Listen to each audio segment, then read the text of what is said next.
Good evening, ladies and gentlemen. Welcome to the south-afrifur podcast. You're listening to myself, Ivik Wolf, and my co-host, Scratch, Yo. coming to you live from South Africa. And we have two wonderful guests on today, obviously returning again, Tempo from North Dakota, as always. Hello, and everyone. then he's brought along one of his own guests for us today, the CEO of ThinkTank Games, Jeremiah, what's the surname? Pupil. Okay, I didn't want to mispronounce that. Yeah, Pupil. don't worry, everyone does. I I like it when they say Huipel. I was going to say Huepel. Sorry. Yeah. Huepel. Huepel. Huepel. Okay, cool.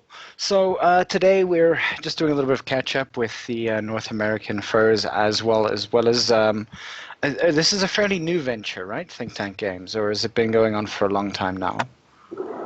Why don't you take a history lesson for them? Because I'm trying to remember what year it was that well, we let me started. look here. Oh, that's not what I wanted.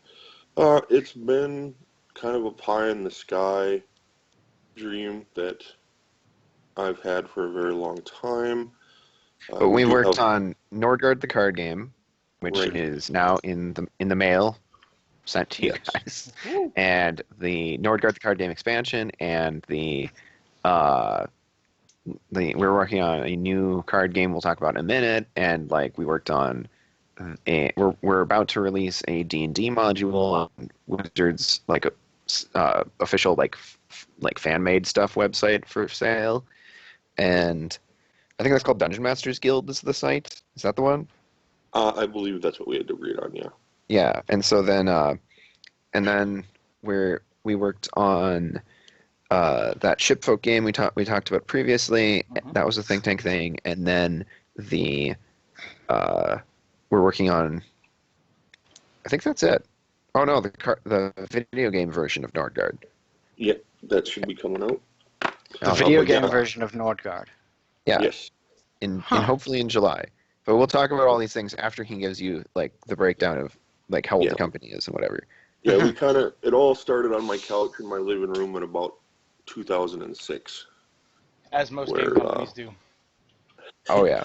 Right. Just kind of spitballing some ideas, and I think really it kind of started out with the idea of kind of spitballing and doing our own tabletop RPG, and it kind of manifested into doing card games, with the Nordguard, which was the most successful. There is a Facebook page. I'll go ahead and throw that link in the chat if anybody's interested. Okay. And Okay. we're rather slow to update on the site, but when there are major things, you'll see it there. We're currently working on trying to get it set up to where if people are interested in purchasing the games and things, getting some links and things right now to make it a lot easier for people. Mm-hmm. But yeah, it was just kind of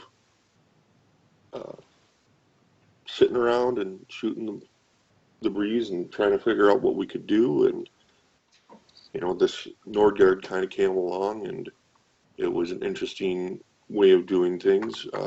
Started out being designed on the cardboard of a Coke box. Yeah. So, roughly sketched out and all those things, and now it's, has amazing art, it has amazing story to back it. It was a lot of fun. Mm-hmm. And It's a thing now. we made right, and we had his kids play test it. Mm-hmm. All right. They were our in-house guinea pigs. We were like, okay, play this. It's like, okay. Right. Right. Well, I think they actually did really well because they actually sat and read everything. How old were they when they play tested it? 8 and 9 or something? I want to say 8 and 9. Now they're 12 Yeah. and 13, so getting them to do anything is a little more difficult now. But it's got to be something that catches their attention, and they're very much into their own worlds. My oldest Isabel, she likes to do art. She's doing she's on DeviantArt, and she's always around there doing that stuff. And Abigail likes reading a lot of fan fiction on things, and they do like they're big into like Undertale stuff like that. Isabel's actually huge into Hamilton since that's been out on Broadway.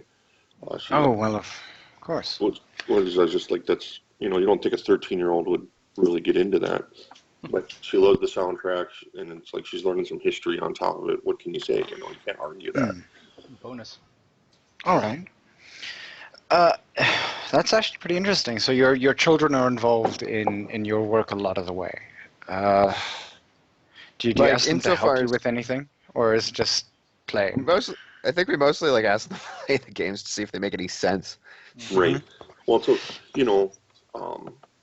having that younger mindset when playing the game, they come up with more interesting questions about it than like a hardcore gamer would. Hardcore gamer is going to argue rules and semantics. The kids are going to look at it and be like, well, wouldn't it be easier to do it this way? You know what I mean? Like they'll look at it as like, I like this character, but I don't like how he interacts with this item. Yeah. Like, you wouldn't think that way, and it's a really unique perspective to have that.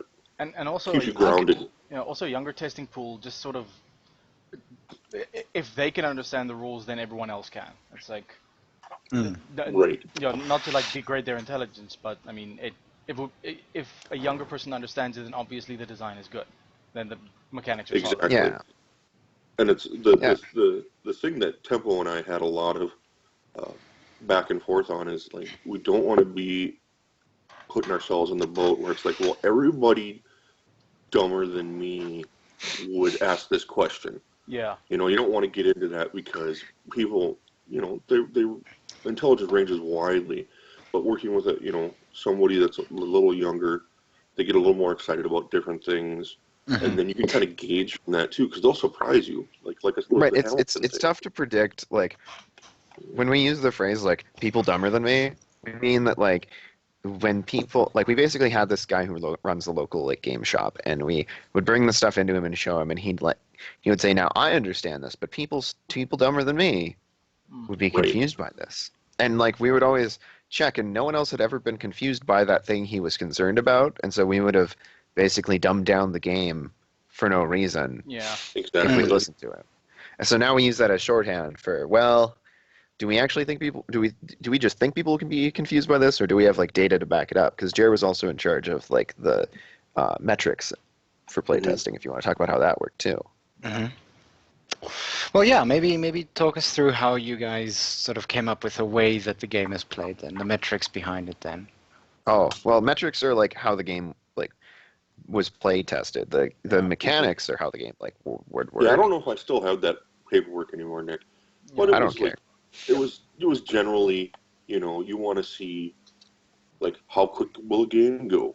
How many players are people willing or feel comfortable playing with? Because, a lot of times when you bring out a new game and you drop it in front of a bunch of people, well, you only get, like, 2 or 3 people that are like, I'll play the game. Like, let me do this. And it's like you can play, 4 or 5 or 6 or 8.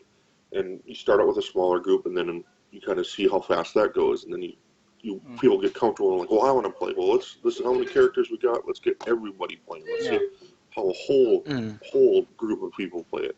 Yeah, and also questions like is this game fun as a 4-player game? Like, is it too long? What's the optimal amount of people playing? Exactly.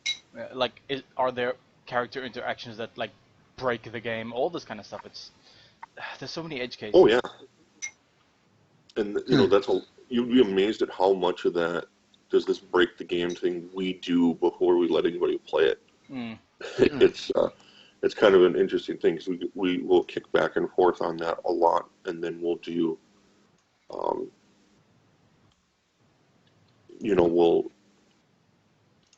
sorry, I got sidetracked here. Sorry. Then we'll go ahead and let people play it and see if they notice that it's that big of a change, as to us as it would be to them.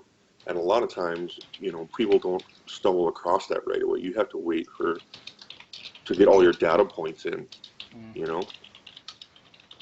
Well, then again, they do say, like, fuck, I was gonna say something poignant about design and like, if people don't notice it, then it's good design kind of thing. Like if there's not like an overt Right. like rule or set of errata that you have to adhere to when playing the game, then obviously it's designed well, kind of thing. If there's nothing, everything just clicks in seamlessly, and there's no like edge cases like this thing interacts with this except if this happens, kind of thing. So yeah. And I mean, with that kind of thing, here in South Africa, we've actually got somebody who's busy working on a card game herself. This being Electrocad, and which card games does she have available now? Forensi? Forensi, and then there's another one that she's been working on that was what kind of like, it's not a clone so much as It's an add-on to Magic the Gathering. sort of an add-on to Magic the Gathering as well. But I mean, we're talking about sort of like difficulty of game and difficulty of understanding things. That's the one thing that I always found very, very difficult to understand. It was Magic the Gathering with every single new thing moving up.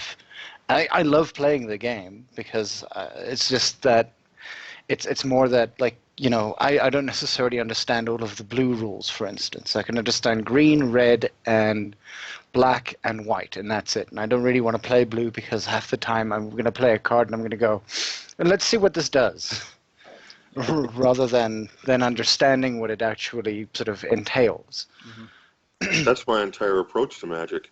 With all the colors. Yeah, Let's try all the colors. Yeah.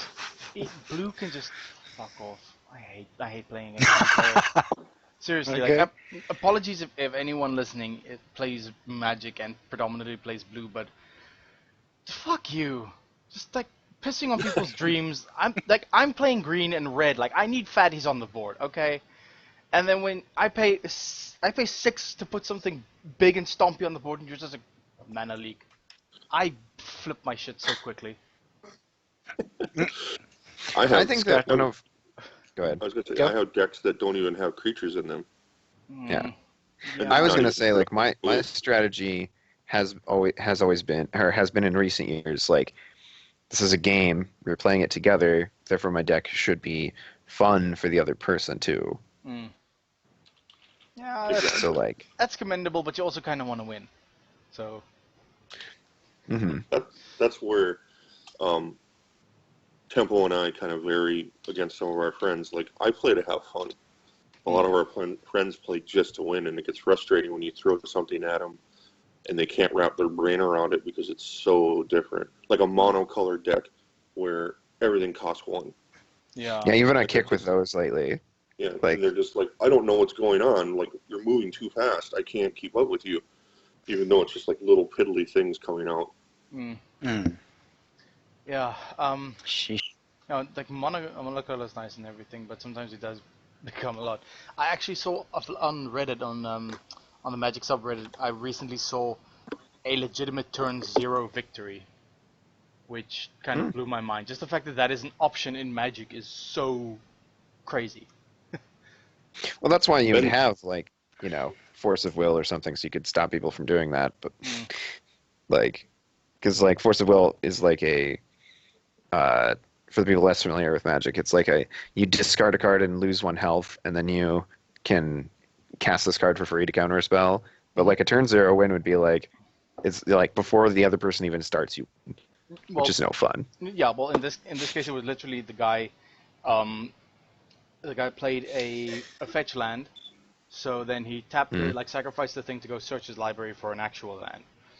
And the other guy had 4 archive traps in his hand, which says if someone searches their library this turn, it costs 0, and it causes you to discard mill 13 cards from your library into your deck.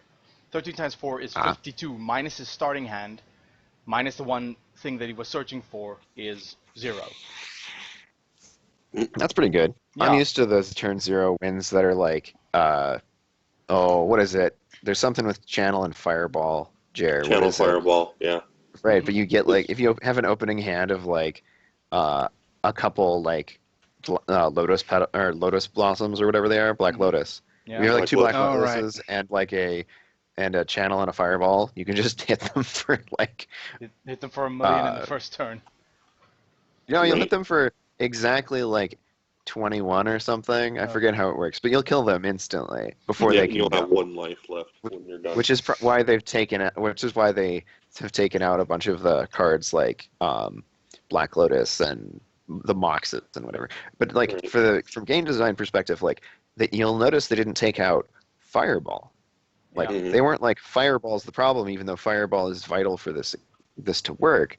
Mm. Because Fireball's fun. They take out the Yeah. thing that's the one component that's the least exciting, Yeah, which is the mana in this case. exactly. Yeah. Mm. Fireball is still fun, but like accessing that so early, or giving you whatever. I mean, you can probably replace Fireball with something else. I mean, Devil's Play is still pretty. It's not like decent in modern, but I mean, it's still something that you can just chuck a lot of mana into and then just work from there. But still, like, Fireball's a fine spell on its own. It's just this one workaround that gets you to throw 20 damage at their face. Yeah. Right. But Devil's Play would work for that combo too. Well, what was the buildup on Baltzer's squirrel attack?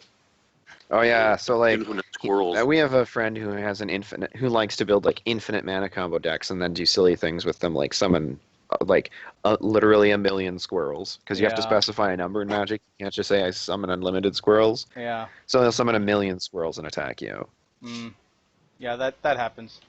There's some people who just build their decks around infinite combos to like, I don't know. It just feels so wrong, though.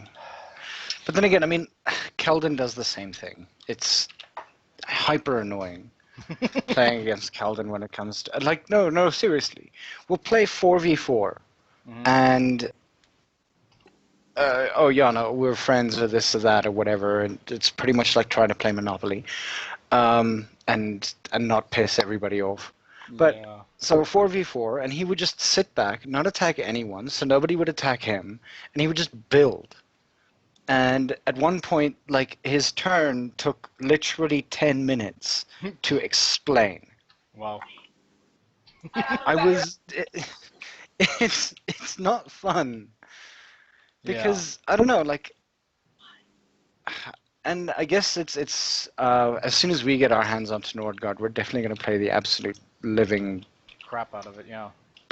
Yeah, Speak- that's the word that I was not. Speaking of, I was gonna ask. You guys mentioned Nordguard is coming to digital version. Platforms? Go ahead, Jer. Yes. What is it, Nick? July? Mhm. What are you looking for? Yeah, like Anthrocon. Oh, that's the plan. Right around that time. is So the plan. basically, like we found a studio. Yep. A What is game it? studio. Tinderbox Studio is who we're And working they Why does that sound so familiar? right, they've worked. with. They've done a couple things for Xbox Live, I believe. Okay. Summer of Arcade kind of games. Yes. Okay. And we also have one of their board games as well, Links and Wit, Okay. which is kind of a Boggle/Scrabble hybrid, Okay. and everything is laser etched, Oh, nice. which is one of the other things they did. Yeah, and it's all wood. Everything's got a good feel to it. They do their own dice. Oh, one Yeah. of those Really, like really heavy, sexy stuff. heavy tree and box kind of games. hmm Um, Really, really nice looking stuff. So, like I was saying, the Nordguard digital game. What platforms will it be coming out on? PC, mobile, what? I believe it's being developed in Unity, so it could be exported to anything. Everything. Yeah. I think it's more about like distribution will dictate what platforms it gets on. So like, I believe the current plan is like Steam and mobile app stores. Okay. Right. Mm-hmm. So, because once you have something like Unity, for those of you guys who aren't like super into programming, Unity is like a way to program stuff which you then like build for a Mac version, or you build for a Windows version, or whatever. Yep. Code And then wants you can- export or a to phone. everything. Yeah. Yeah. I'm putting Like, their page in the chat as well here. For Anybody Tinderbox. wants to look and see what they've done. Yeah, Tinderbox Entertainment. Okay, cool. And it has a And by list the of way, stuff. I play Blue Aggro, so don't blame me. Yeah. Sophie has like a sushi deck, I call it, because she has like octopi and like leviathans and Krakens, krakens yeah. and things like that. A thing in the ice, I'm assuming, is like one of your big draws from the last set or something. The what is? Thing in the ice. Mhm. There's a card from. Oh, Yeah. yes. I think I showed that one to her. I don't know if she plays that one, but yeah, that one, I thought that was great flavor. Like, that's another thing that we work on a lot in the games, is Mhm. like we'll ditch a very powerful card in favor of a more flavorful card, Mm. Oh, because like yeah. because Go like ahead, if yeah. especially since like the player will never know that this card, like say you're making an octopus card for Magic, they love to put the number 8 in there. Mhm. And so they'll make it, if they were thinking of making it a 9/9, they'll make it an 8/8 because it'll be funny. Uh-huh. Because it has 8 like limbs. Oh, I need to find this example now. There's so much flavor in the card from the latest set, the Shadows over Innistrad set, called Triskaidekaphobia. Yeah. Where it's on Gatherer here. Yeah, I But have yeah, have it open here. Skedacophobia is the one that your fear of the number 13. Mm-hmm. Yeah. So in the card itself, in the card art, there's a whole bunch of there's a whole bunch of things that occur in 13s. There's like 13 like logs in the fireplace, 13 stones surrounding the hearth, 13 utensils on the wall, and each of the two. It costs 1 and black. Oh, sorry, 3 and black. So it's 1 and 3. And the card, like each of the options on the card itself, it says each player with exactly 13 life loses the game, then each player gains 1 life. And the other one is each player with exactly 13 life loses the game, then each player loses 1 life. Like both of those options are also 13 words long. That's funny. I didn't realize that. That's pretty I put it in the chat. Yeah. Yeah. Also, Oh boy. Again from Innistrad, but the previous one, there's a card called Gavany Ironwright. Like in that set, the humans are just like completely screwed. Werewolves, vampires, everything's just running amok. Very like gothic horror, Mhm. and the humans are screwed. And there's a mechanic called Fateful Hour, which is like if you have 5 health or less, this card does something extraordinary. And Gavany Ironwright's flavor text just like really sells it for me. She's essentially like a sort of a blacksmith, a shield, like she's crafting a shield in the image, and it says, "I wish my work could shelter everyone, yet I pray we are never so few that it does." So, Yeah. that's awesome. Right. And so we, like, same thing when we're designing Nordguard. We try to have it so that we have, like, really flavorful stuff going on. So, like, instead of just saying, turn all cards face down, we say, this is a Blizzard card. Like, oh, yeah, Blizzard has hidden everything from you. Mhm. Or whatever. Yeah, and that goes a long way to just immersing you in the story. Well, I mean, you can tell when a card game has been written by, or at least sort of designed by a writer. Yeah. But to a large degree, I mean, you could see something like Magic is like they're still the world's most popular collectible card game for a reason. There's so much lore and love and art and like dedication put into everything that they do. Unless, no, wait, I don't think we're bolded anything to them yet, which is good, Why which I'm would we? happy with. Because We're Bold is weird like that. Like, Didn't he like what's it? He's destroyed. Yeah? Didn't he rage quit making movies recently? I don't think he rage quit. He just couldn't get funding from anybody. Yeah, and then he threw a hissy fit. And then, no, but I mean, above and beyond that, he also tried to, have like a fundraiser, a proper like fundraiser for things. And people were just, I think some people were actually just like trollingly giving him money as well. No, I legitimately. Which was. Yeah, I think the story I read was that he failed 3 consecutive Kickstarters, and then he just got on YouTube and like threw a complete hissy fit, like, "Fuck you guys, I'm out," which is kind of funny. Mm-hmm. But yeah. I like that idea. I think he should just do that more often. Rage quit. No offense to the man, I'm sure, but much offense actually, because Yeah. those movies were just terrible. Mm. What was the first one he ruined? There was actually a movie that Weeble had created, if I'm not mistaken, that had. Okay, I'm gonna quote the line, not the bees, and you're gonna tell me who the actor is. Nicolas Cage in The Village. That's correct. No, it wasn't in. It wasn't The Village. It was a different What was it? movie.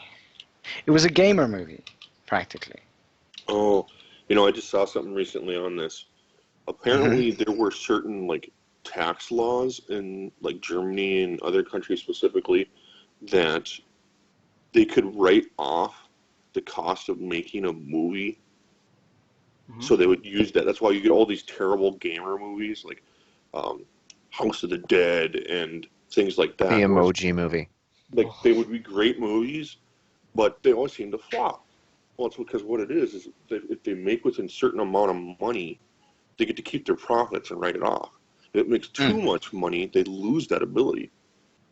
So it's like you would see like all these crazy like video game movies coming out all the time, and they just don't quite make it. They're not up to snuff, Well, I guess recently now they've revoked these laws or they closed these loopholes, so you're not seeing as many of those happening.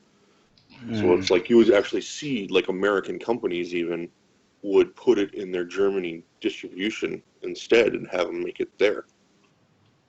Interesting. But like that, particularly that Nicolas Cage movie, like that's exactly one of those type of things that would happen. It's like that's a big name actor. Why is the movie so bad? Yeah. Because Nicolas Cage's career is in a quantum state of good and not good. Exactly. Yeah, it's Schrodinger's actor. Yeah, essentially. He literally is. Yeah. Huh.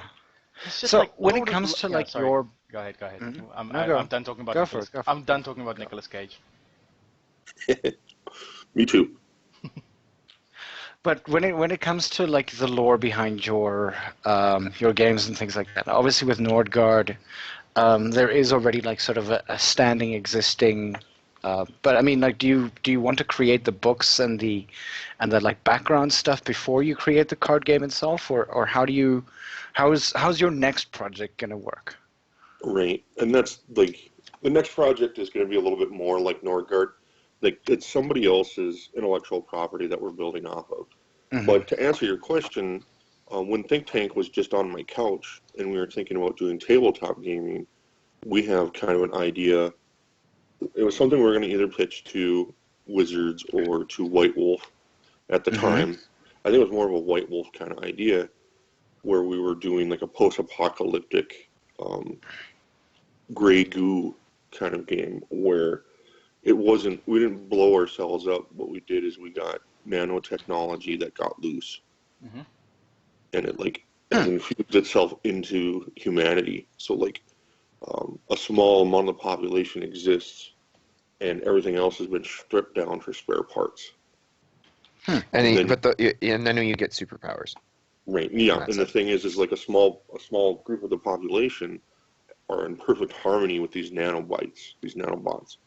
And it allows them to, be strong or fast, or it's unlocked certain DNA within them to do, they're more animal-like, things like that. But then you also have it where it's the opposite end of the spectrum, where they're out of balance, and they're just what we would call like a meat beast, where it's just a lump of flesh and metal that's trying to keep itself together as long as it can. And these things wander across the wasteland and will take in any matter it can get its hands on. Right, they're kind of like zombies, but instead of like Right. a staggering around human corpse, it would be like, what was our favorite one? It was like a cow with circular saws for legs. Yeah, things like that, and it's buzzing around the wasteland, and it's, Just has consuming everything. grafted on, and it grafts on like other body parts from things. Like a good example, I don't know if you've ever seen like, what is it? Screamers is one of them.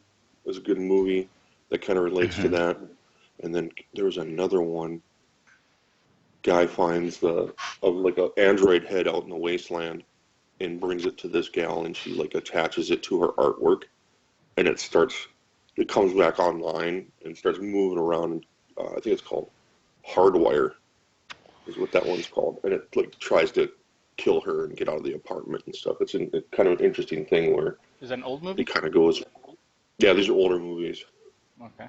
Let this see if I can find them here. Put links in the description. But that was that's something that's still in the back of my head. It still hasn't really gotten pen to paper yet. What kind of mechanic are you like fishing for in that case? How do you mean? Like you said, you want this sort of Grey Goose scenario thing to be a board game. You said. Well, this would be like a tabletop or Okay. like a pen and paper, RPG. like a RPG. Sorry. Okay, cool. Yeah. I know, just curious. And, Okay. All right. And how exactly did you and Tempo get into touch with one another? Or have you been like old friends, or exactly how does that like relationship? 2005 or 4? 2004, I'd say. Because I started at a tech support place in town, and he started there, and we were on the same account, and we were the trainers. Mhm. Right.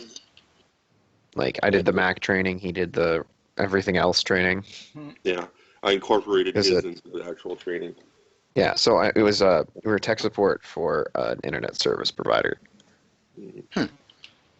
Fun. Okay. called Cox. Called what? Cox. Hawks. That was the Cox. Yeah. Is the name of the company. COX. COX. I'd assume it'd be COX because Because lol, anything I don't else.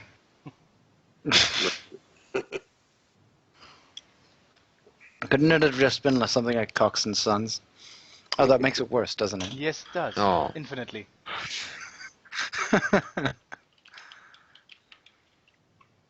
All right. So 2005, and I mean by this point, like, I'm assuming that you're not so much a furry then. I'm just going off the fact that it's like real name. I'm a pseudo furry. Like Uh-huh. you place like the werewolf.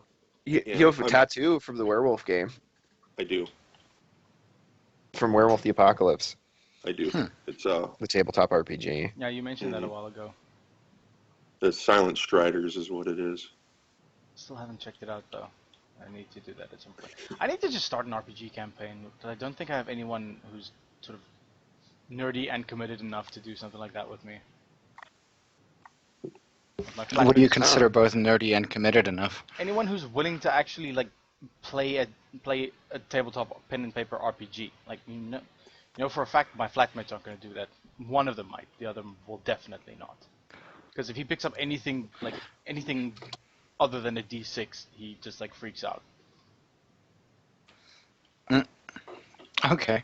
So, and with that, how does one actually, I guess, get people involved in wanting to play the game? For instance, like how do you get their interest? We actually have a pretty good, or at least at the time, we had a large group of friends that were like-minded.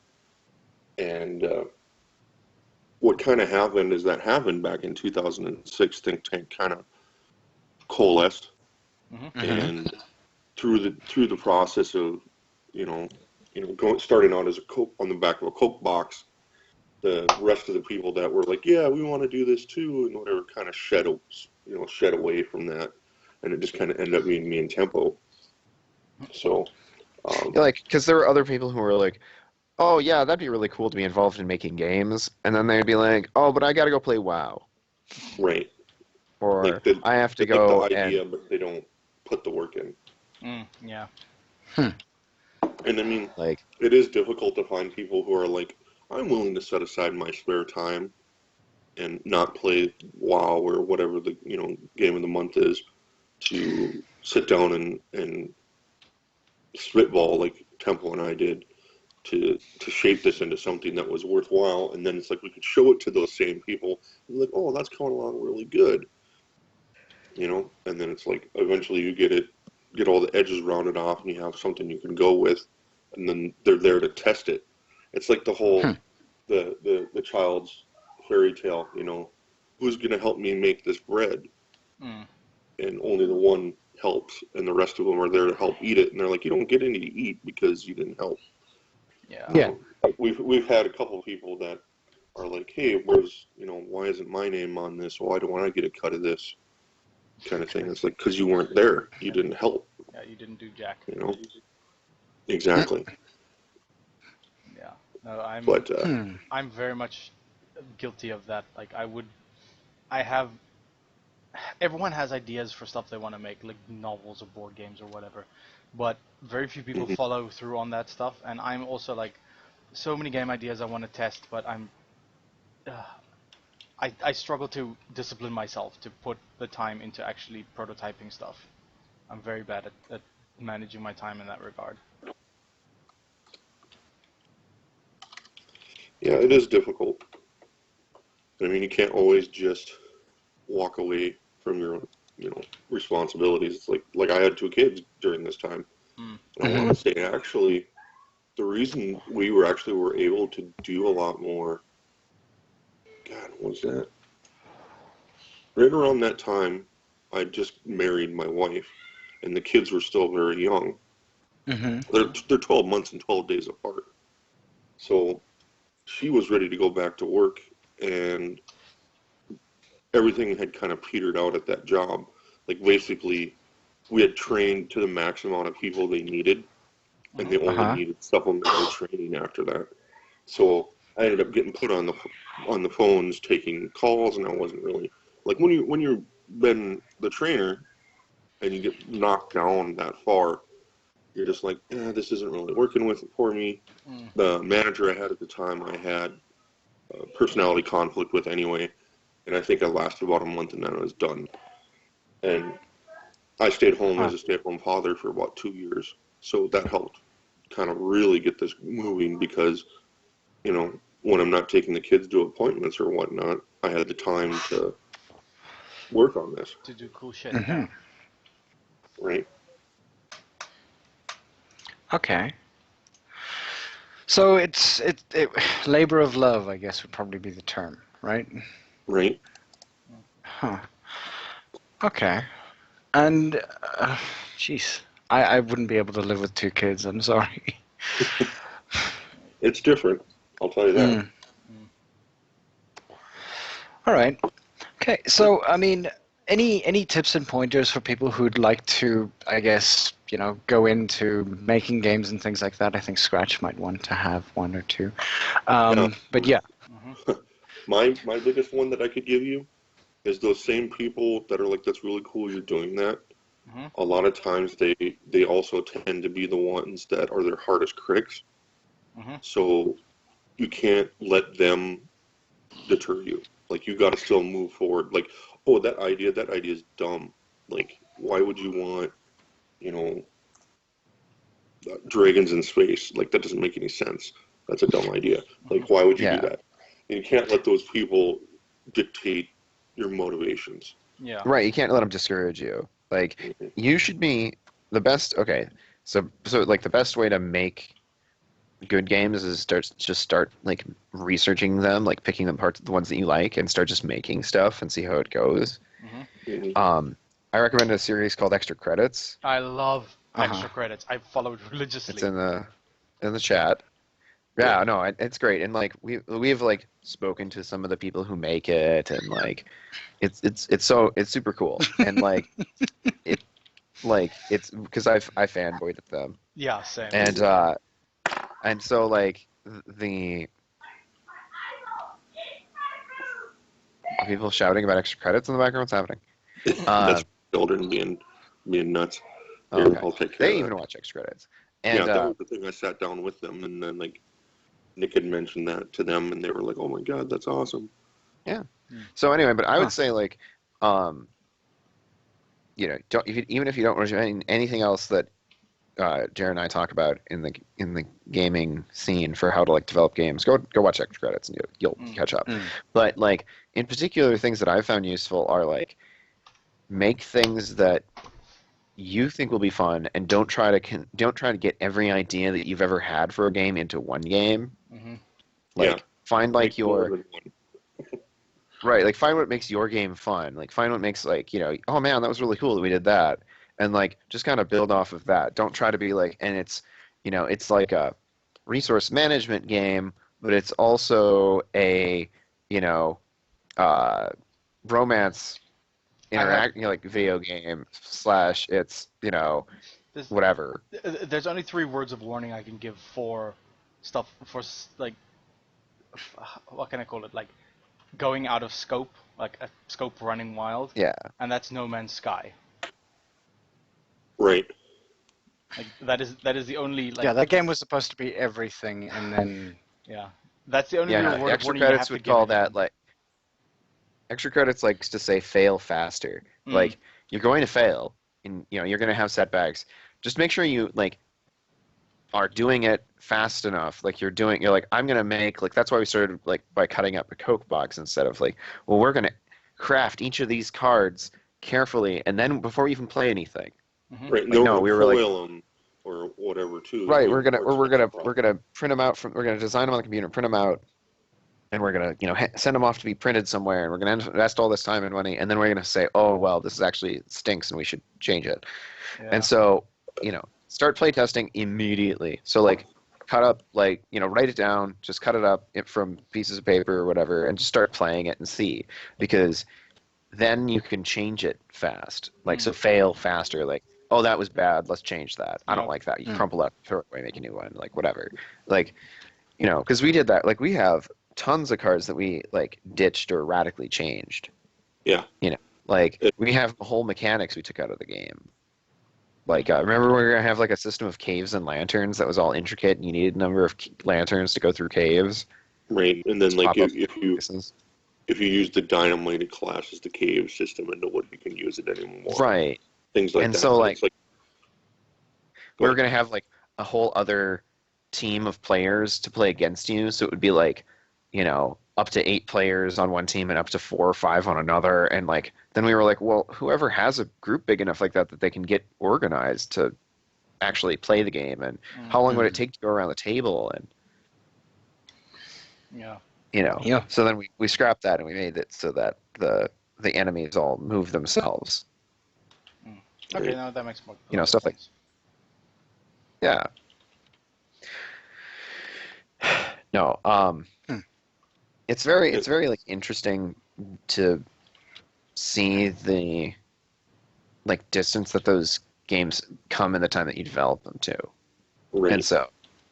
And like another thing too, it's like don't throw away those ideas, because eventually you might make another game, or have somebody else that wants to make another game, and you're like, I have the system that will work perfectly for that. Yeah. So it's like a lot of times too, it's like keep those mistakes because they might not be mistakes in the long run. Yeah. They might just, like, and tell them about not our fit friend your style, or this one game specifically. Mm-hmm. But that doesn't mean they're. Tell them about our friend Sean and how he has this game where he keeps adding things to it. Yeah, it was okay. Imagine a circle, okay, and then you have like ley lines all across it. It's divided in different ways. There are like it's supposed to represent like a solar system, okay, but they're like in. I'm trying to think here. So like you have north, south, east, and west lines. You have markings on those lines that represent locations you can land on, and then in between those, like the northeast and southeast, southwest, there's another set of lines that connect differently, and like there's diamonds and circles and all this stuff. And then in the middle, like his one thing that he wanted to work with is in the middle, there were 2 circles, 2 dials basically, 3 I think to start with is what he had. And it was like an energy type, a magic type, and then like a land type. And every turn you could move all 3 of these dials around, which would affect each one of these locations on his map. Okay. So different things would happen in different places at different times. So if you're, in a grassland and grassland comes out, that makes that grassland more powerful. But if it's in a chaos, the other wheel is chaos, and the other wheel is fire. Well, then all these other things happen. It was really complex. Yeah, this sounds like Terra Mystica meets Tolkien meets something else. Right, and like there's lots of aspects of Magic in there too, Magic the Gathering, and it was so what I would call top heavy. Like you didn't have a ton of rules, but the ones you had to follow was like reading a book, and it's like it would have been a really good like computer game, because then you don't have to keep track of everything. Everything would just turn automatically by itself every turn or whatever, and it would show you the stat changes for your location. That would be fine. And now he's actually, I think he's scrapped it down to just one that turns. And then you can turn it left or right, like as a player. That's one of your abilities, is you can do that. So he still has like 40 locations on his map or whatever still. And I think he, probably more than that, I think there's 100 or so. And then some of them, like you fight the game now instead of fighting each other. It's come along, it's grown and expanded and contracted, and rules have changed and come and go. But it's something he's still working on. And that's kind of what you have to do. You have to look and see what works. What do you really want to say with your game? And that was the one bit of advice I wanted to give him was like, sometimes you can be overly complex. That's the thing I kept trying to say to him. Meanwhile, other people are telling him to stack more on the pile. And it's like, well, it doesn't simplify it. It makes it more difficult. It's not a game that anybody can pick up and play out of the box then. Yeah. You kind of want something, you could show up at your family's place and they don't play RPGs. They don't play, crazy strategic board games. Like, you could sit down and play with them and have a good time too. And that's kind of what he wants to do. Yeah, and in that case, you always have to sort of, I don't want to say aim low, but there's definitely there's definitely value in removing stuff as opposed to piling more on top. Right, and we ran into that a lot too. We wanted tokens, and we wanted a counter, and we wanted other things to go with, like just Nordguard. And we had to strip it down.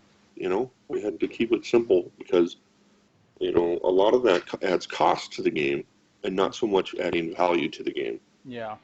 That's something that Tempo says a lot, and that's, you really got to worry about those things too. No, that makes a lot of sense.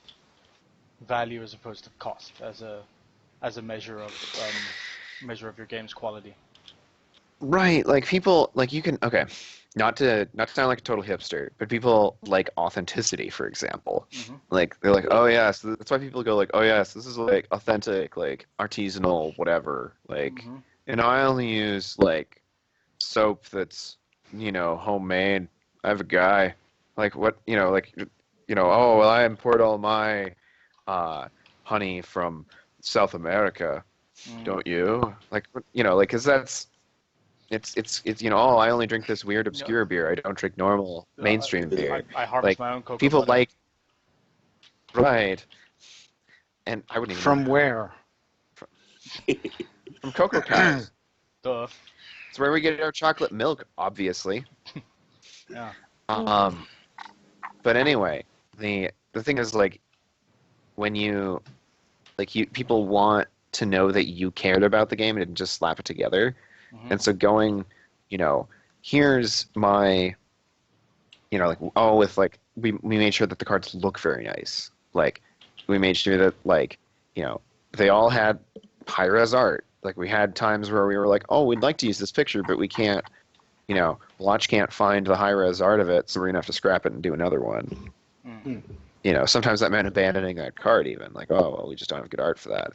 That happened once or twice. And then, like, we would, make sure the borders for the cards were really nice looking, and then like make sure the font is the same font that's used in the graphic novels and stuff like the graphic novels, stuff like that. And like because all of those things together indicate to a person like, no, this is the real deal. Like the people who made this really do care about this property, and therefore you should too. It's something that's worthwhile. Right. And the one thing that sticks out in my mind about that is when we were kind of marketing around to the local game shops.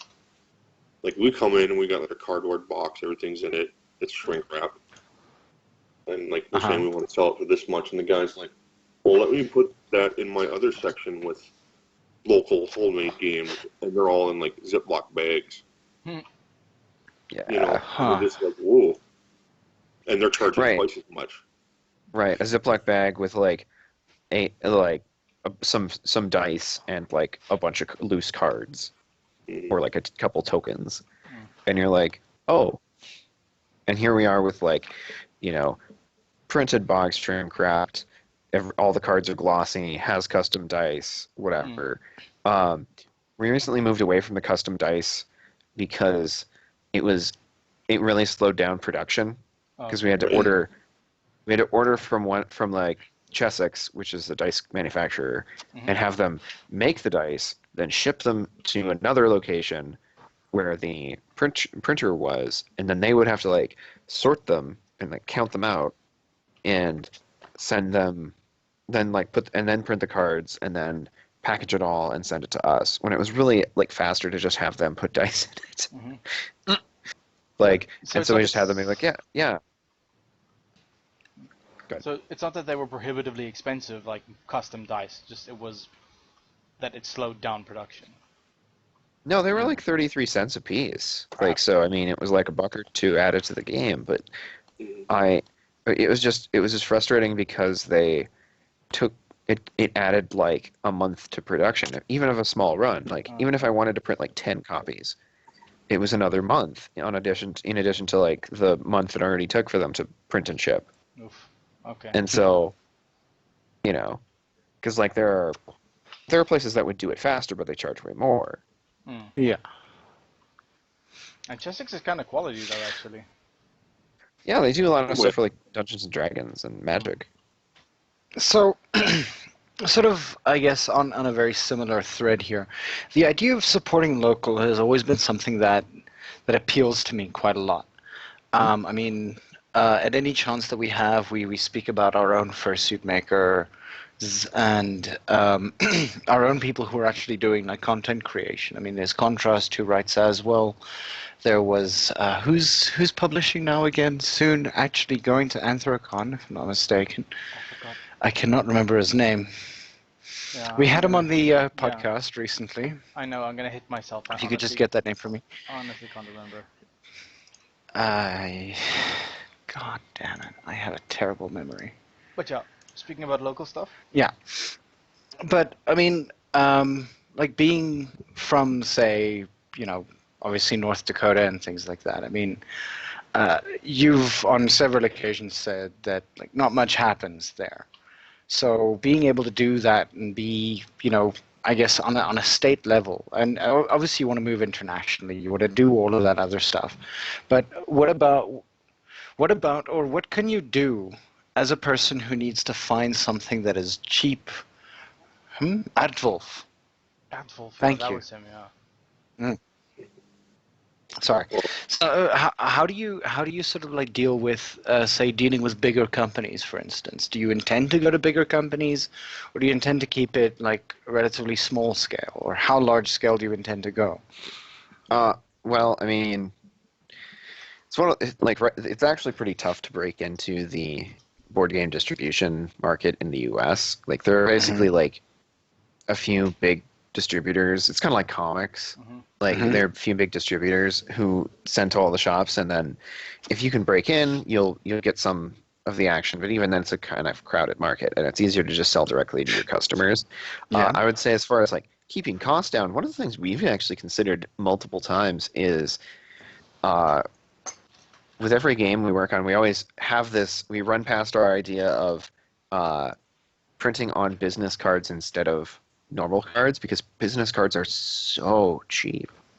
Like business cards, you can get like a box of 500 business cards, especially if they're like black and white, you know, double-sided black and white. You can get business cards for like 500 of them for like $20 or $30, and you Uh-huh. could.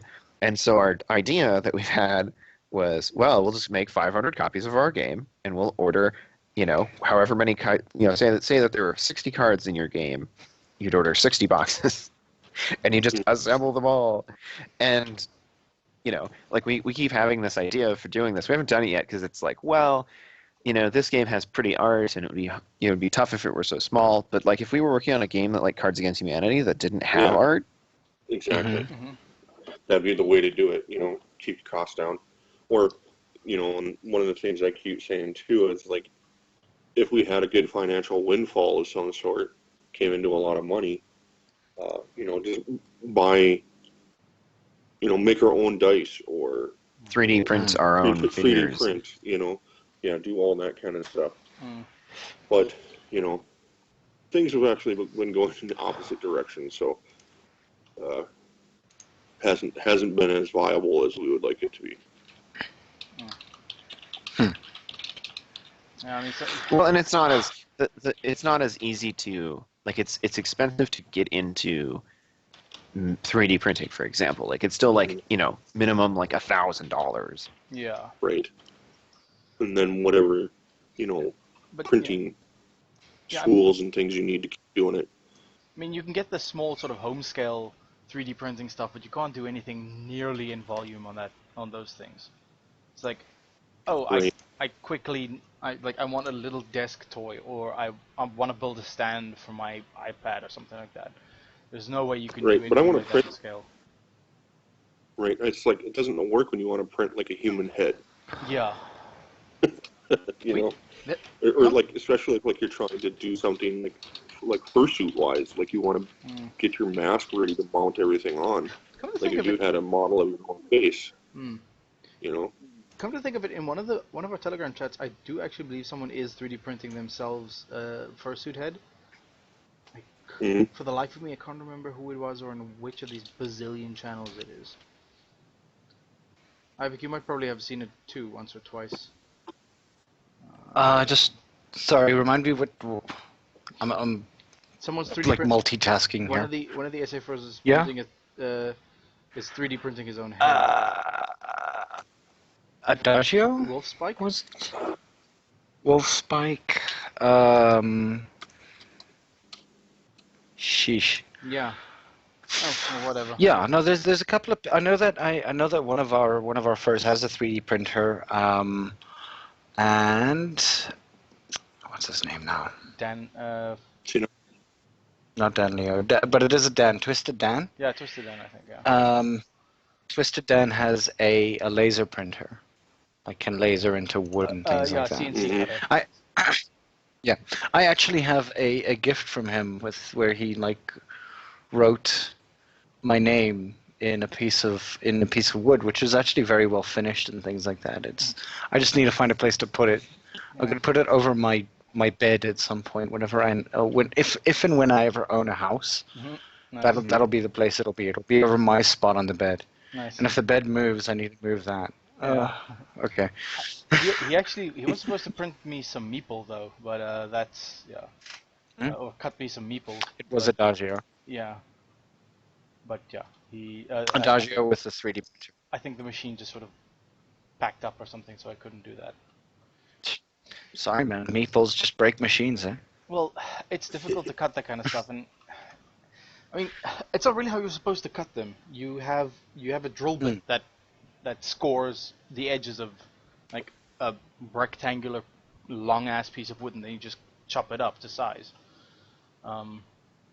But yeah, where I get that bit is a different story. Get that bit. Get it. I don't know. I know that, and Doja's uncle has like it has like a pretty amazing like metal cutting machine as well that he makes. He makes he has a contract with the military here where they build these the marching batons. Oh, okay. For instance, and like every other year or something like that, they have to like do 300 of them, for instance. And he actually showed me how this thing, like you program it I think you spend like 3 to 4 hours programming it first to do what you need it to do, and then it'll just do everything properly. If you have all the measurements right, of course. Yeah. So it's there's some really, really neat stuff out there, and if anybody owns that and is also a furry and is interested in helping people out, that's always a good thing to sort of like talk about, I guess. Yeah. I'm trying to remember the name of the game. There's a game out there that uses meeples, like, specifically. Carcassonne? No. I'm trying to think. I mean, there's a lot of games. It's where you're on an island and it's sinking. Oh, Forbidden Island. But that's not. No. That must be it. That doesn't use meeple though. Survive. Maybe Survive.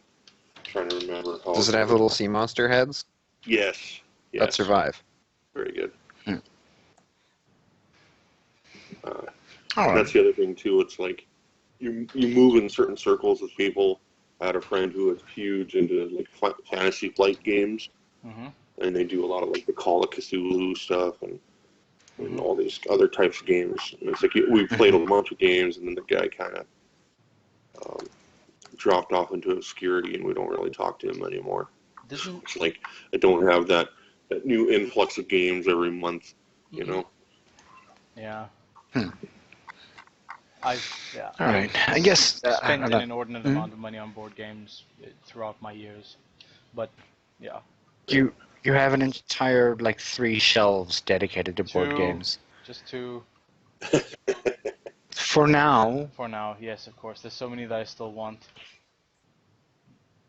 I haven't even played 5 Tribes yet. You would be the best dad, I think. You and your board games. Nah, just make it board game night. And I don't know, like create a Twister, like a Twister like thing with all the board game names on it, and spin it for every Saturday. Great. Well, that's the thing that I'm learning is when they're young, they like games like Twister. They like to be active.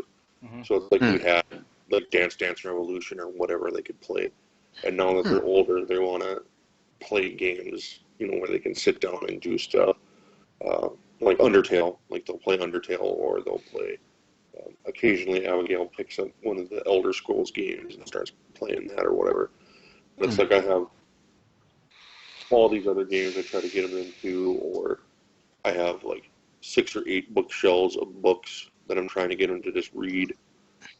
I pulled out like all my movies the other day, and like was trying to organize them, and it's like I got all these DVDs and Blu-rays and stuff, and way too many count. And I'm just like, you guys, you got all kinds of stuff. You can't say you're bored. But, now, when this is going to be a really, really weird thing and a weird question, but what is it like being, I guess, a nerd dad? Like, not that whole sort of stereotypical I play sports, so you should play sports kind of dad. What is it like? How do they sort of react to all of these extra things that you're into that they're slowly getting into as well? Slowly. Yeah. Quickly. They pick and choose what they want. Like, they do the sports things too. Like, my oldest was in volleyball for a short time. But they're also maybe just typical mainline nerds in the way that, like, they're in band. Like, I think though that for me, like as an outside observer in the situation, like the biggest thing is that you being excited about stuff, even if other people think it's silly, like board games, or inconsequential, you being excited about it signals to them that they can be excited about the things they like too. Yeah. Exactly. They it's like, I don't know if it's because the times have changed, but they are, like, there seems to be less of like, oh, these are the popular kids, or these are like the dweebs or whatever at their school. But you know, they're kind of in the middle. They interact with everybody because they can find interest in anything, which I think is really healthy for them, and that's been a good thing, you know. But yeah, they have their obsessions with certain things. Like Isabel's really into playing The Sims, and because she likes to be interactive, she's like the talkative one. She wants to be online, communicating with people. And then Abigail's like, I want to just hack and slash people for like 4 hours. So, you just gotta kind of cater to those things. Yeah. It's like right now they're all back in Abigail's room watching YouTube or whatever and playing games, and it's probably different too if they were boys, but having both girls, like a lot of the stuff they do together is more of like a social thing. They like to do skits. So, trying to remember, Abigail has a ton of these little pet shop pets. Just like a million of them. And it's like, oh, you think they would just play little games? It's like, no, those characters put on skits for the other characters. Like, it's really kind of weird. Because I know, like, on YouTube, you could see people, like, make these skits where they use the little characters that talk to each other, and it's like a soap opera. And it's like, they're doing that for the other characters. Sort of like their own little robot That's chicken so kind of thing. meta. Yeah. And it's just beyond me that is what they're doing. Because then it's like, then not only are they playing the characters in the play, they got to play the characters that respond to it. And it's like, I can't think that many ways. What is this? Yeah. Tempo and I were talking about the other day, too. We were out at lunch with my wife, and we were talking about how men and women think differently. And she's like, well, I think about like 4 or 5 things at a time. I'm like, what do you mean? Like, How many brains do you have? Yeah, I'm like, I can only concentrate on one subject at a time. Because what was the example? We were like, if I'm like building a magic deck, I'm not thinking about what my family thinks of my career. Like, there's no room in my brain. Time. Yeah. I'm not. If I'm talking to you about trains, I can't also be thinking about how ocean currents work. Yeah. And apparently, the for women, it's not hard for them to do that. I think that's why they always say like women are good at multitasking, and and they've always kind of proven that multitasking isn't really a real thing. But I think women are better at that kind of thing, where they do think about multiple things at the same time. Where men are more methodical. Like, I'm on this task, I'm going to do this task until it's done, and then move on to the next thing. There was a one-man show a couple of years back that's probably still running by now, called Kriti Grootman, Defending the caveman in English. Defending the Caveman in English, yeah. Okay. Hilarious. Where he speaks exactly of this kind of dichotomy of things, where he sort of goes into the entirety of how cavemen and cavewomen sort of started socializing with one another and everything like that. And he was talking about like the whole hunter-gatherer sort of issue, and the fact that like with the gatherer aspect, women were just able to compute things far wider than men would, which would be that like, we're going to hunt this thing, we're going to catch it, it's going to die, we're going to come home. It's going to take a day. Whereas with them, it's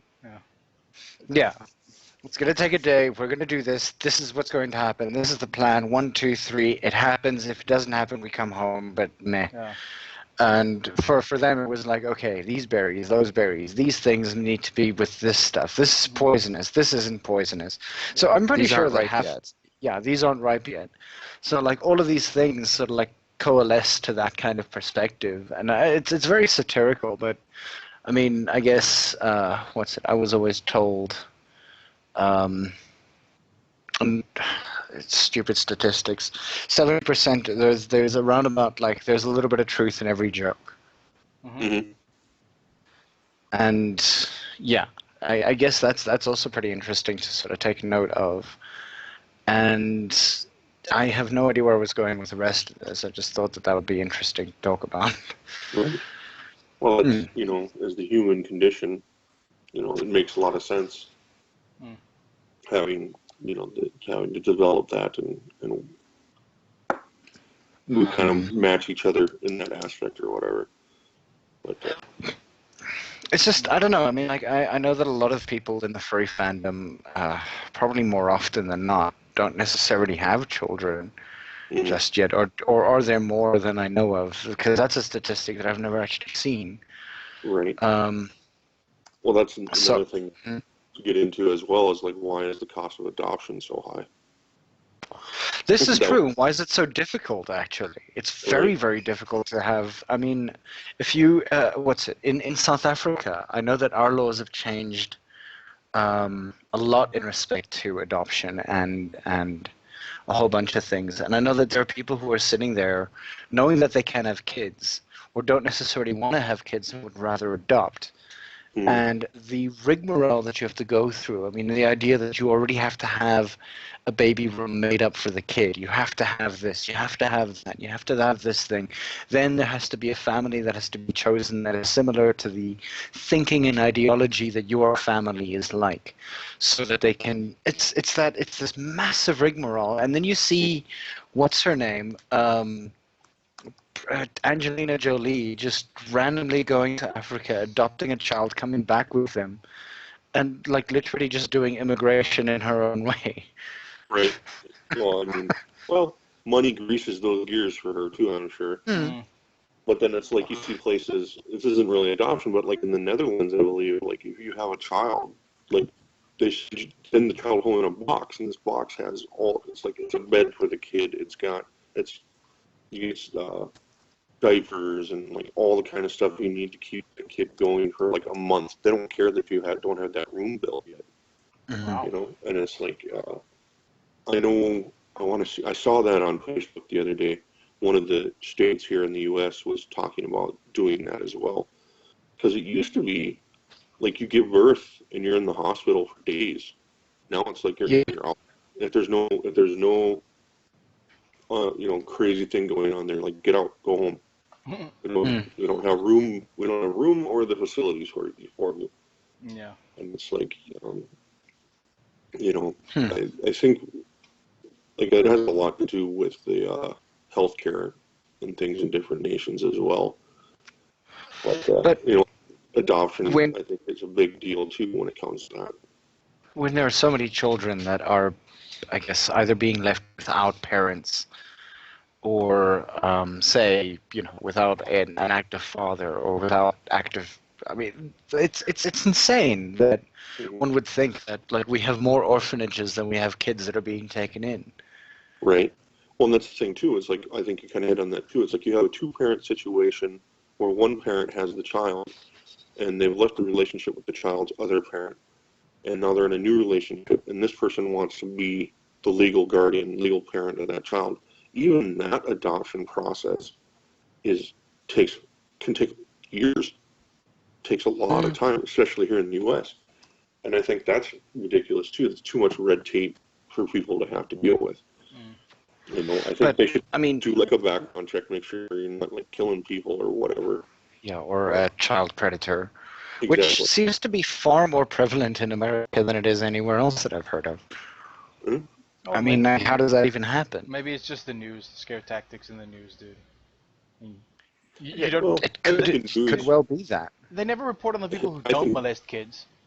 So. It's true. But I was going to say, though, I think the news kind of gets a little bit of a bad rap, especially recently with our current, election situation. Yeah, GG. I knew we were coming to this at some point, but it's some of the news does like they like to give you news. They like if there's nothing going on, they'll make something up, kind of thing. But it's usually grounded in some truth. Yeah. But I think this now, election. Yeah, after this election, they don't have to do that anymore.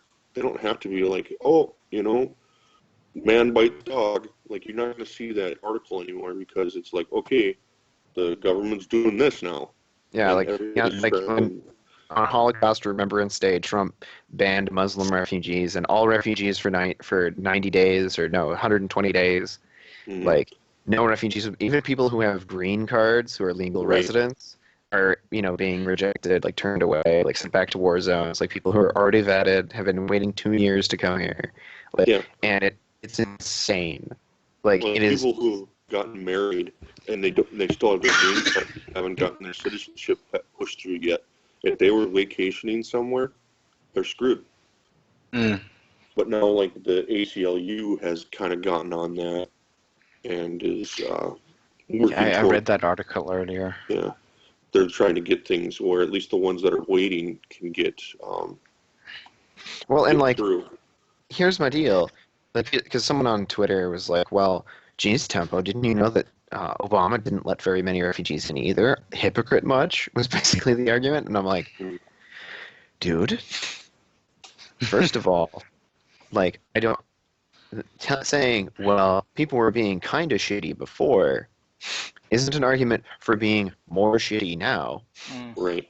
Like, you know, these are like literal human beings, like actual people like you and me, trying to flee a war zone so they don't die. And like, let me tell you something about North Dakota. We've got the space. Yeah, if anything. Like, I don't know if you guys have like looked on a map, but you know how there are only like ever like 3 cities or something listed on North Dakota, maybe at most. That's because there are not a lot of people here. Like, Yeah. you know, there's just not, you know, like the federal government loves to relocate people here because it's like relatively polite and like it has low crime and whatever, and like, but at the same, you know, it's also because there's nobody here.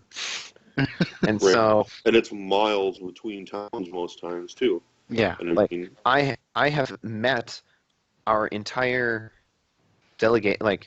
federal like congressional delegation for my entire lifetime. Like everyone who has served, I've met all of them. Most of them went to my parents' wedding.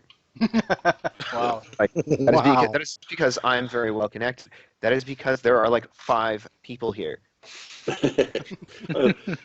that's a little Right, it's light hyperbole. broad brush there, but yeah.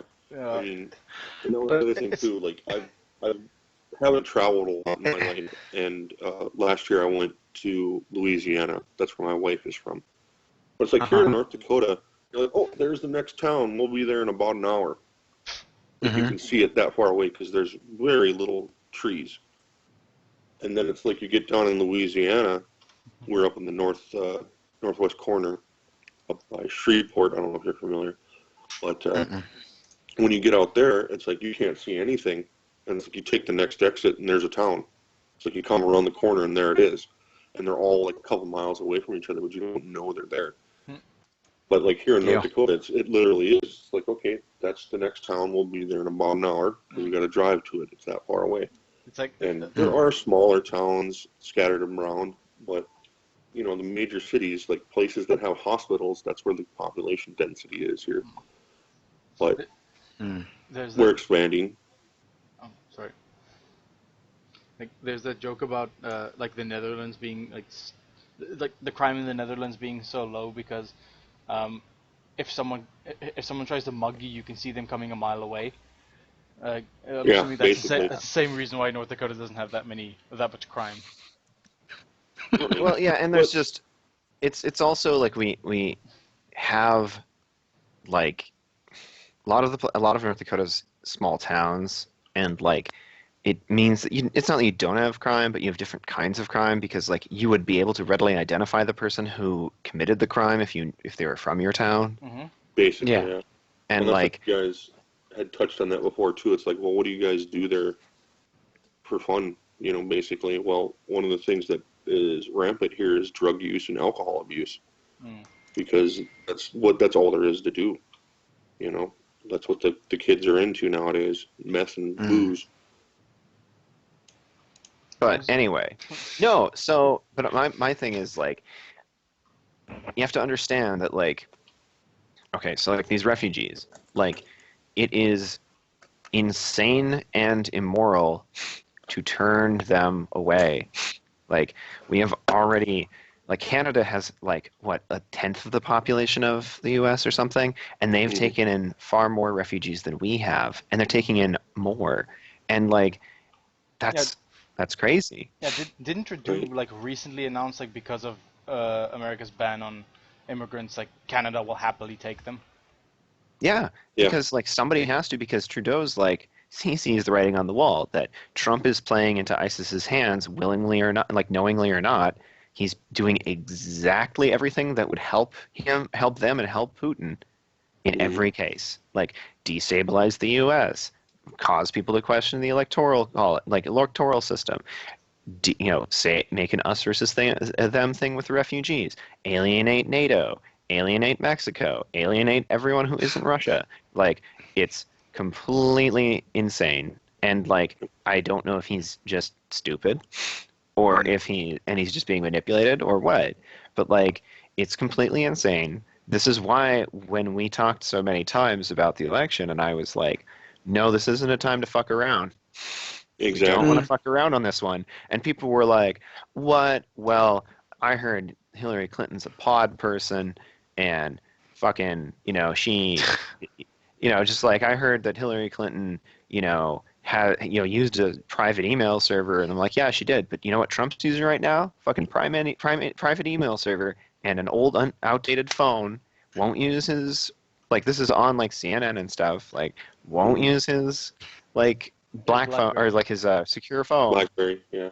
Yeah, he's using some old phone, and so people are like, ah, fuck, whatever, we don't care. Well, and then his press secretary tweeted 2 secure passwords the other day. Yeah, like his own. God. Yeah, but And it's like the thing is that now we know Trump was the obvious greater of the evils, and a lot of people that were for him still exist in small vocal pockets. But it's like when I'm cruising Facebook and seeing what's going on, and I see certain news articles, like if they're like congratulatory towards Trump, that's where you'll see them at. They're there, it's like he's the best, he's the greatest, da da da da da.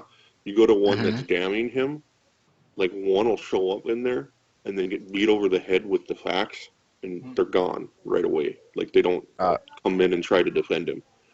And it's like with the ones where they're vocal, you get drowned out in the patting themselves on the back. Well, and like, go ahead.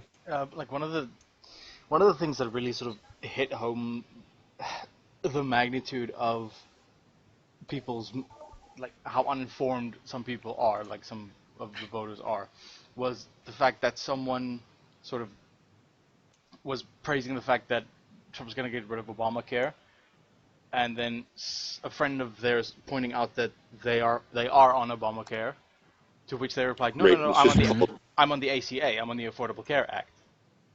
Yep. Both being the exact same thing. Yeah. And that was the ploy by the Republican Party, was to brand it something, so when that came up later, like, we're removing Obamacare. They don't say they're repealing the ACA. They say they're repealing Obamacare. So all these other people are jumping on because they don't know.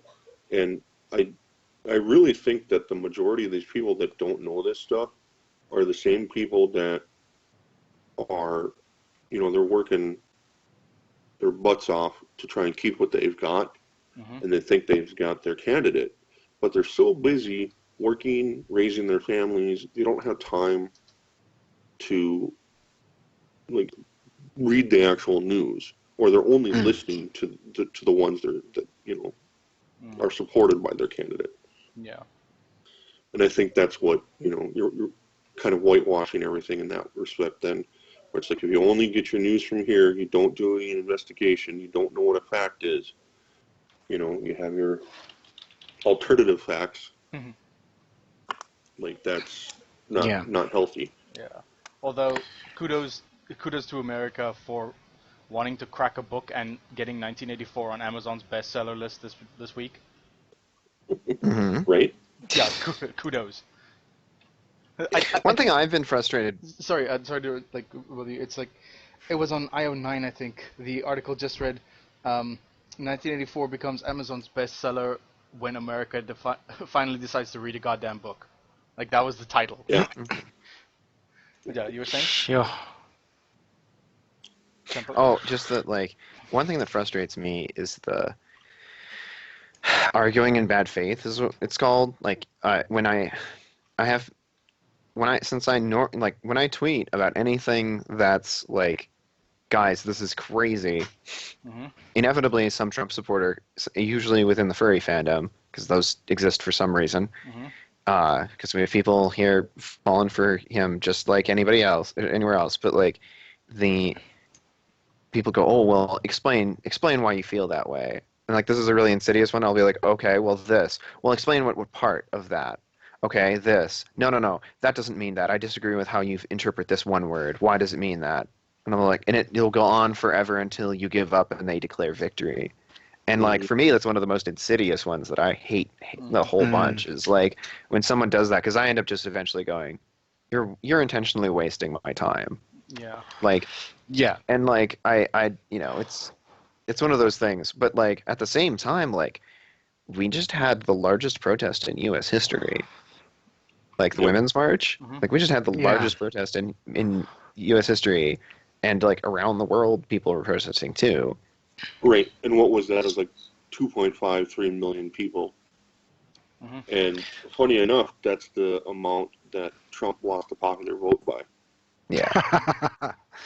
But I mean, like in retrospect and on that sort of point, if we look at this entire idea that America is becoming far more isolationist, and it's kind of the general track that I'm seeing from this, pulling away from TPP, which wasn't necessarily a good thing or a bad thing. Nobody's really actually like spoken about it properly, for instance, or the idea of blocking immigrants, the idea of No, you're talking making it really policy-wise, sounds. we're becoming more isolationist, or like It really does seem like you're person-wise? becoming far more isolationist. Right. Not just Policy-wise, on or policy, yeah. okay, because Trump did only get 18% of the vote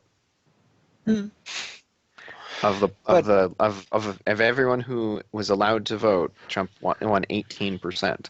But in And that respect, it's that entire idea that, I mean, it may just have been 18%, but 18% wanted to have America first. This entire idea of let's be an isolationist state again. Let's go back all the way to 1940, 1939 and before that, and just do all this kind of stuff that at the end of the day really led to some really stupid things happening.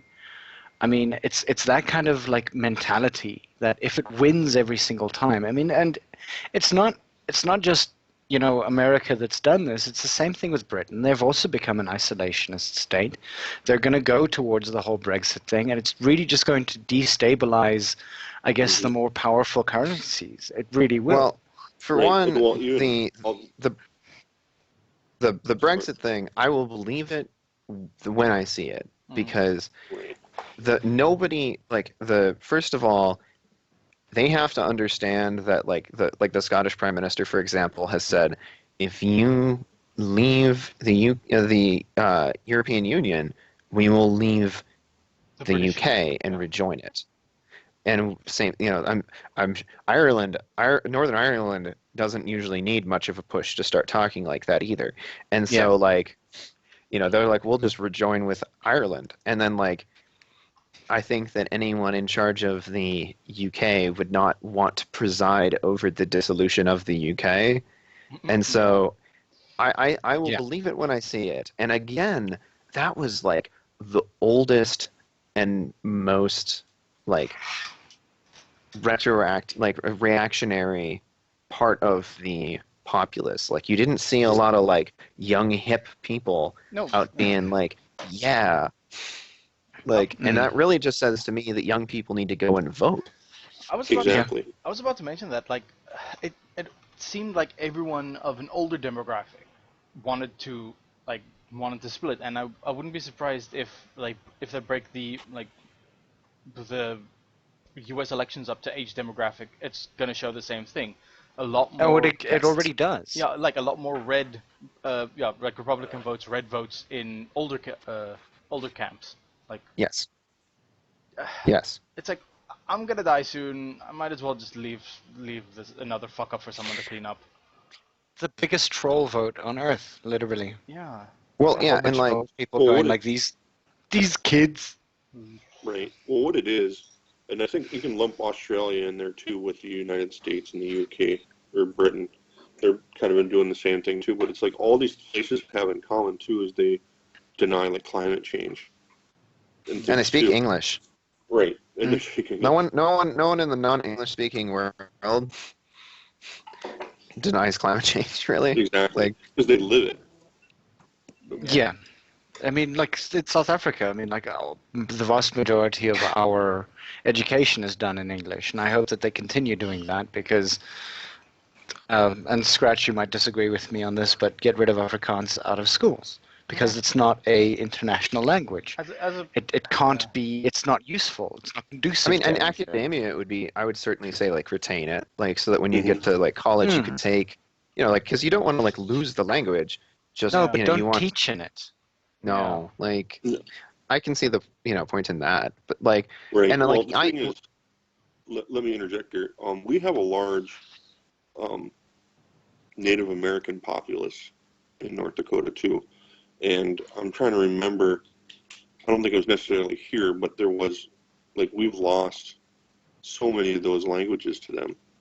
Like they don't speak it anymore because the last person who did is dead. And Yeah. I mean that's like, I hate to use the term slippery slope. That's kind of what happens when you eliminate those native languages from your Aboriginal people. And It's not just the Aboriginal people that have lost languages. South Africa's lost Right. languages as well. I mean, we've lost but you know what I mean. the Khoi language a couple of years back. In fact, I mean, I went to a linguistics conference back in 2011, and I mean, my professor at the time, she was also my supervisor for my honors paper, came forward and said that we can't keep losing languages like this, and that we should firstly, with the languages that are being created on practically like a yearly basis. I mean, there's Tsotsitaal here in South Africa, which is literally regionally based, changes depending on where you live. But it's a completely different language from what we created when it came to Fanagal or anything like that. Yeah. We've created new languages within South Africa that have no standing within the linguistics world whatsoever, and nobody really cares too much about it because when she finished her talk, there was a person who came up and said, "Yeah, no, but you can't do that." And she literally asked him, "Well, why not?" And he couldn't give her an answer. Well, the thing is too is I think um, coming from a country and a background where I only speak one language, which is unfortunate because that was not something that was pushed. That's one of the things that I'm trying to get my children into is learning a second language. And I know my oldest is going to be doing Spanish here starting next year. My youngest is doing Latin. Good for her, because I mean that's the base of most language. But Yeah. it's hard. Most. I don't think it's like the basis of Most Chinese, but European. like most European language. Right, but I mean it has value in engineering and science and medicine and things like that. But it's French that's why I would be a think to great me, language. right. But that's why to me it's like when you lose languages, it's not necessarily a good thing. But if it comes from a place where it's like this was just created out of nothing, I mean that's one thing. That's like Esperanto. I think that's a kind of a different thing, different road to go down. But kind of back what I was saying though, these countries, they deny climate change. A lot of them push religion and things too, and it's like they know they're not going to be here in 100 years when the world's fucked. Yeah. So let's just do Or what we want to do now. or they don't even get that far in thinking about it. Yeah. Like they're just like, it's inconvenient for me to think about that, so I'm not going to think about that. Right. That's an interesting bombshell, I think. It's something that definitely needs to be thought about for, I think, those of us who are listening. And I guess that we tend to go into more philosophical debates a lot more often with Tempo here, which is actually fine. I quite enjoy it. And markedly towards the end of the show, always. Yeah. Is it a bad thing though? Is that Not going to be a question that we're going to ask? No, I don't think so. Well, I mean, I think if you talk long enough, you'll talk about most subjects. Yeah. You But I mean, talk there's always a story everywhere. yeah. Right? Well, it's like you'll talk about the weather, then you'll talk about politics. And we'll then we'll talk talk about about politics religion. denying the weather. Right. And we'll talk about Federer winning the Australian Open. Thank God. Oh, I forgot you were a Federer fan. I am a Federer fan. not were. No, well, yeah, like Big. you know what I mean. Yeah. Not to offend, but is that going to be football, soccer, Tennis. It's tennis. tennis? Okay. I didn't That's know crap all little about I know tennis, to be about honest, but yeah. I'm not a I sports. obviously do. I'm not a sports ball person. Like I play That's my favorite Overwatch. term as well. Sports ball. Football, yeah. Yeah. See. Okay, here's my attitude. I've over the last few years changed my attitude towards sports a little bit. Mm-hmm. Because in high school and middle school, sports were like the symbol of my oppressors, Exactly. and Well- like yeah, they were like the sports kids got priority, the sports kids got special privileges, Yeah. the sports kids whatever It's always ruled the the roost, jock. and like Yeah. they got a whole bunch of social cachet from doing so.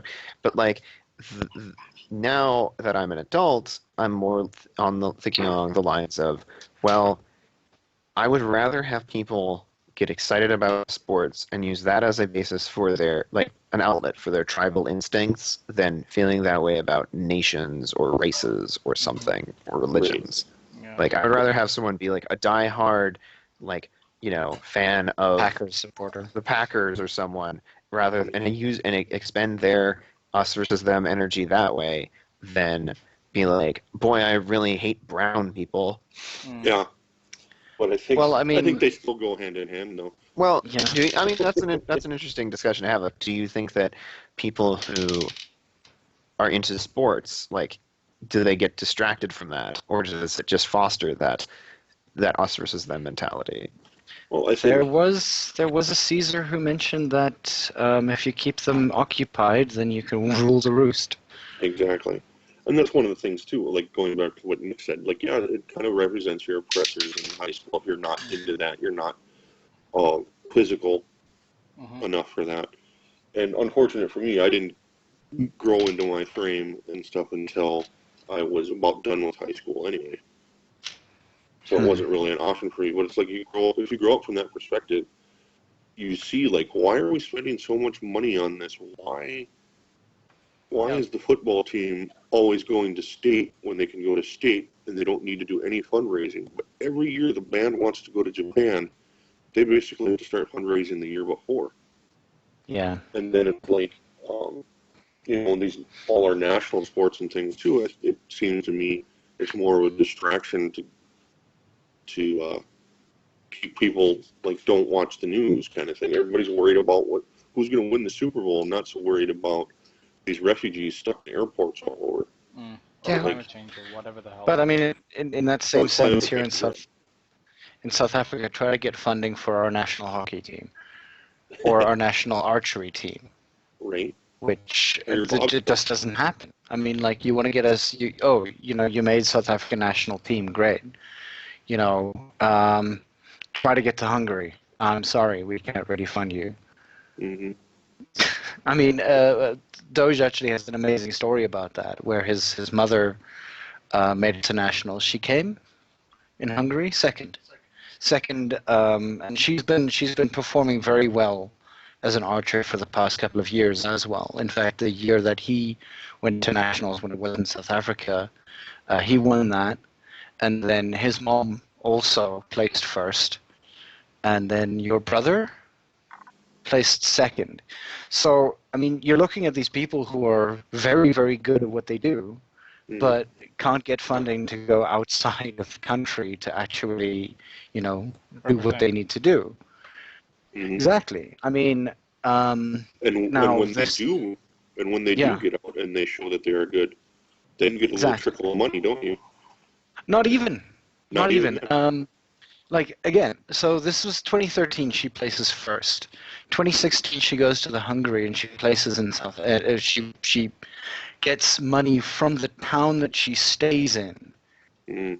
to actually go up that way. Her husband helps her out. The entire town chipped in, and the South African board literally just said, "Sorry, we can't do anything about it." Right. So I think it's that kind of mentality is kind of screwed, because it's such a, they call it, a low level sport. But the thing is that, our rugby nationally isn't doing very well, but they still manage to find millions of rands to pay the coach and the players and things like that. Not even that the players are getting a lot of money because they're going to freaking France, but it's that kind of dichotomy of things. Is that, money talks, and that's the unfortunate bit.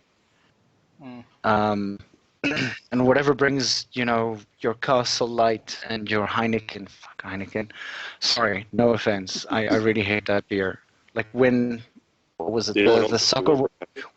When the Soccer World Cup came down to came down here in 2010, the only thing you could find anywhere was Heineken at like twice its normal price, and it was terrible beer. I hate that beer.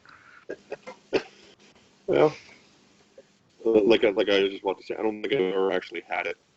Mm-hmm. I know it's available here. I mean, freely available. Don't touch it. It's terrifying, horrifying. It's almost worse than Castle Light. You know what? I can't drink now anyway, so. I've grown to like Castle Light. It's not that bad. It's not great. I mean, it's still like decent beer, but Castle Light's okay in a pinch. Yeah. Like I've Fair enough. I've made the mistake of buying a Budweiser once. Oh God. I'm sorry. No, like there are cheaper things as well. I can remember being young and dumb and chipping in my $5 for like a $12 18-pack of something that somebody bought off sale at the bar or whatever, and it was the most horrible thing you could think of. Basically, piss. It was just terrible. We at one point, I think, it was with me and a previous partner, decided, hey, look, there are these little plastic bags with alcohol in them. The problem is that I didn't want to throw it into a cup, and I didn't want to hold on to it, but so I had to finish the entire thing in sort of one sitting, and I have no idea what they try to put into there. It was probably alcoholic and possibly deadly. Well, no. What is in Russia? You can buy vodka in like a juice box. Yeah, we have wine and juice boxes here, like Maltpeat and stuff like that. Big juice boxes. No, like 5 liters. No, like liquid fruit boxes. I've seen What? like Maltpeat in like liquid fruit boxes, like 250 Oh, but that's ml. Maltpeat. Don't. Yeah. See, my taste have changed a little bit. Guys, Tempo I'm gonna bail actually because this has been going on for like an hour, or like almost a couple hours. I have to like go and get groceries and stuff because I have stuff to do later. Sure. All right. But good talking. You guys keep doing your thing. Yeah. I No, will catch up. we were I think this is a just good getting caught up. good place to like. No. Yeah. No, you guys do your thing. I was just trying to find a point where I wouldn't derail you. But like, continue talking about beer. I must go. Okay. Bye bye. All right. Thanks, guys. See you, Tempo. Yes. Just- Well, Okay. what I was going to say here, but now he's not here to defend himself. He kind of turned me onto mead. Oh. His fiance makes mead, so Interesting. that would kind of been a drink of choice for a while. But we had not too far from where I'm at, they put in a brand new liquor store, and it was like walking into a Walmart with nothing but liquor and booze in it.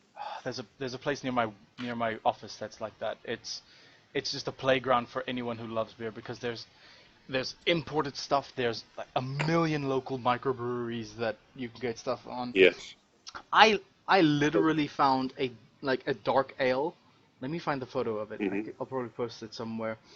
I found I found an ale called Harambe Gorilla Ale, and it's a picture of a gorilla, sort of Virgin Mary holding a little baby kind of thing. It's. I think we have that here too. I think I've seen that last time I was there.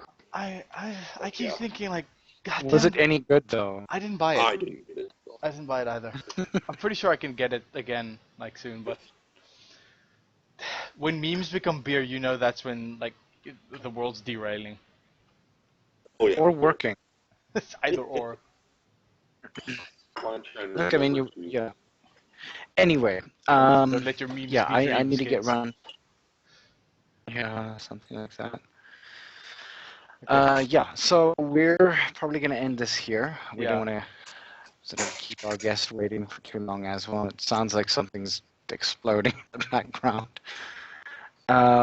But yeah, thank you so much for joining us. We really appreciate it. And we're really, really sort of hyped to listen or to hear about any of your other projects coming up soon. Mhm. And yeah, like it was great talking about that as well. We really appreciate it. I enjoy being here, and I could talk for hours. So, Yeah. Yeah. Thanks a but lot for being here, eventually Jer. I'm gonna have the same. Thank you, I appreciate that. But same problem happens here for me in a bit. I have to go get groceries, so No stress, man.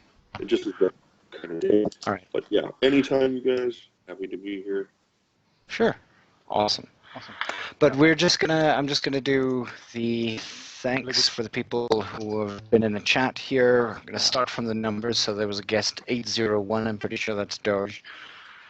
Guest 539, guest 432, Badge, Dumbfox, Brastus, Das Porky, Bravura, and on the other side, Jer, obviously you're there, Phoenix. And if I've missed you, let me know that you're listening somewhere. We do have an email out there, an email address. Just email us at south-afrifur@gmail.com. That's one word, right? Yep. What did I say? Yeah. No, it was just Okay. you were staggering, so I told you. Okay, cool. And then obviously we have a YouTube channel, so if you've missed half of this and really want to listen to it, then It should be up in a check day us or out so. there. Should be up in there. So, but yeah, we'll see you guys around next week. Obviously, just keep an eye on Twitter and Tumblr and what other things do we have on there? Facebook, G+. We post Facebook, G+, wherever. Have a look for us. Try to find us. If you can't find us in social media, then Send us an I email. don't even know anymore. Yeah, send us an email, let us know, and we'll get in contact with you. Mhm. So yeah, thank you very much for listening. We're going to be starting up with a little bit of music in the next 5 or so minutes, and yeah, we'll see you soon.